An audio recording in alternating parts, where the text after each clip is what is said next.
वरुण कुमार जी, पंजाब से। राधे राधे। महाराज जी, आपने एक समस्या रखी है कि महाराज जी, आजकल देश का कानून महिलाओं के अनुकूल होने के कारण बहुत से महिला परिवार इसका दुरुपयोग करते हुए पुरुष परिवारों का शोषण कर रहे हैं।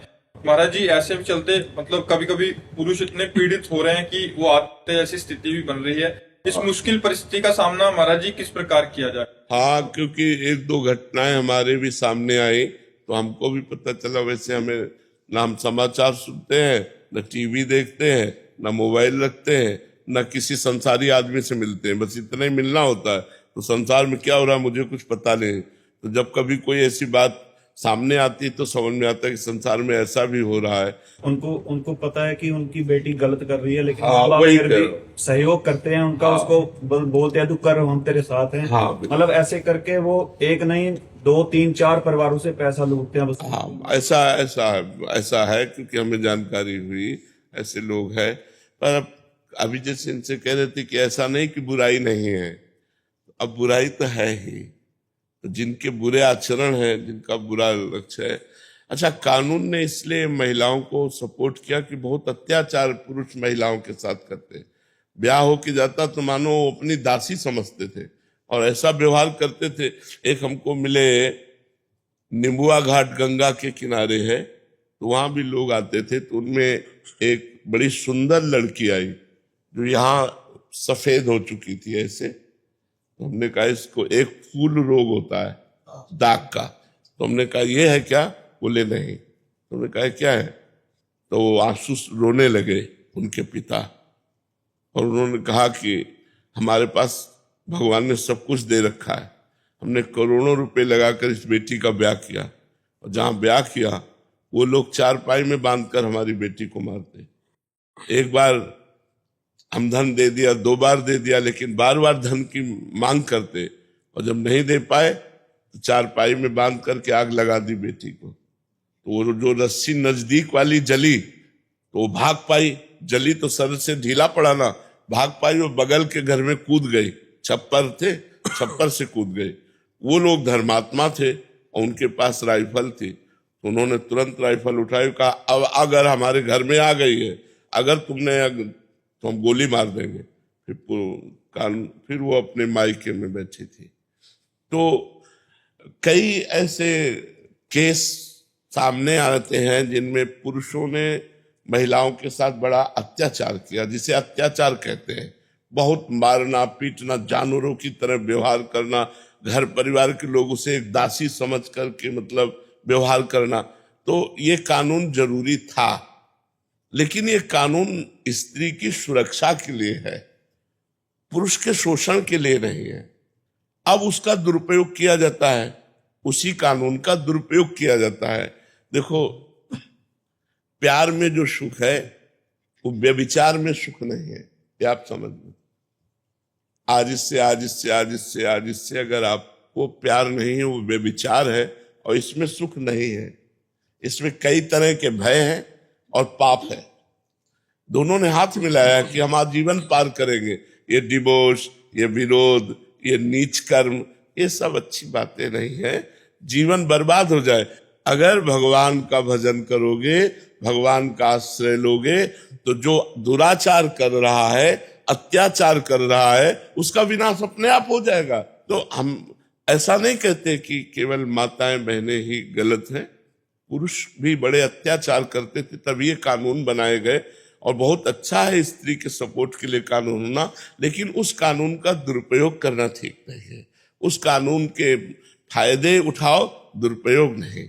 अपनी सुरक्षा व्यवस्था के लिए वो कानून है, ना कि पुरुषों को सताने के लिए ऐसे कानून। तो कुछ जो भूली हुई माताएं बहनें हैं, जो धर्म को नहीं जानती हैं, जो परलोक को नहीं जानती हैं, उनके द्वारा ऐसी गलतियां होती रहती हैं और होती रहेंगी, क्योंकि उनको ज्ञान नहीं है ना मैं क्या कर रही हूँ।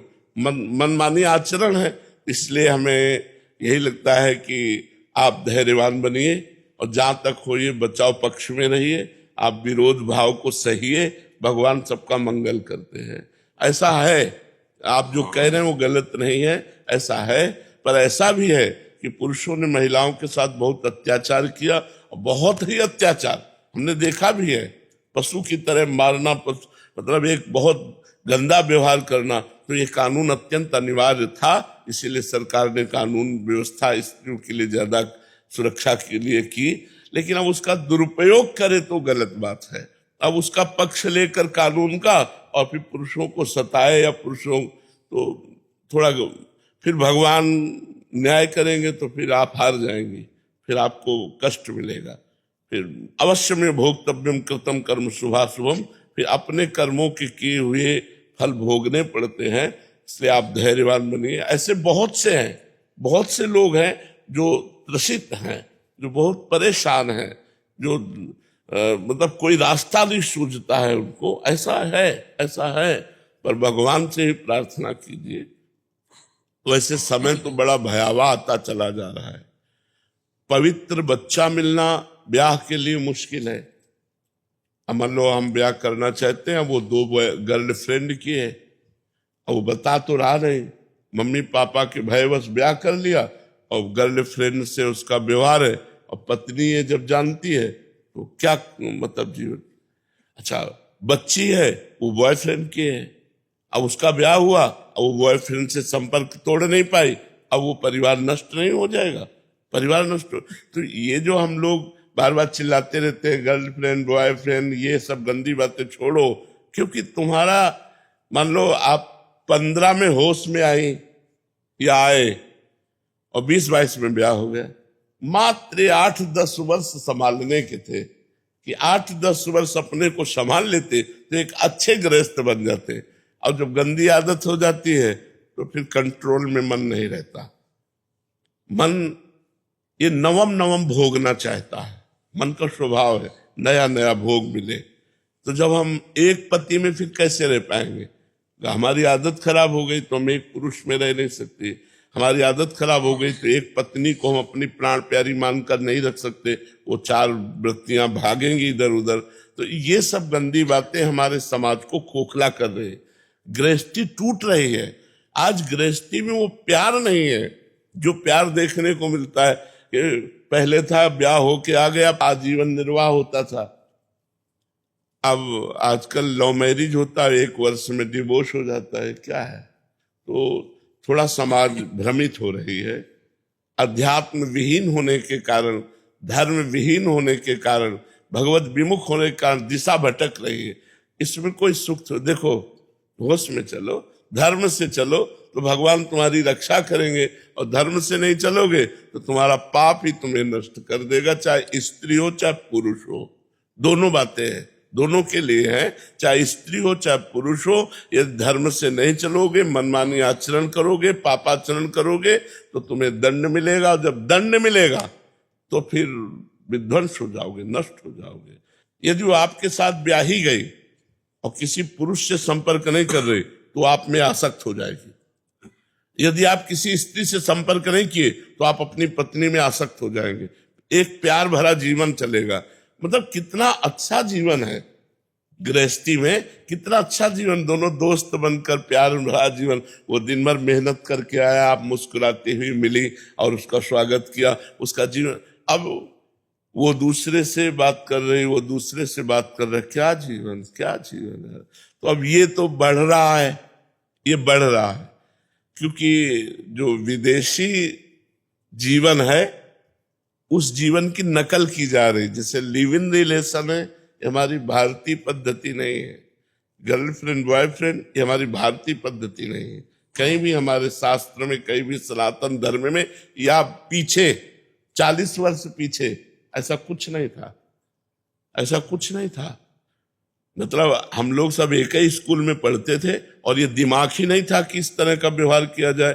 कबड्डी खेल रहे हैं साथ में, सब खेल 13-14 वर्ष के बालकों में बुद्धि ही नहीं रहती थी गंदी बात की। और आज तो मास्टर मिलेगा, आपको पढ़ा सकता है। वो 13-14 वर्ष का बालक आपको पढ़ा सकता है, क्योंकि मोबाइल है ना, वो सब कुछ देखकर समझ करके बड़ा प्रवीण हो जाता है।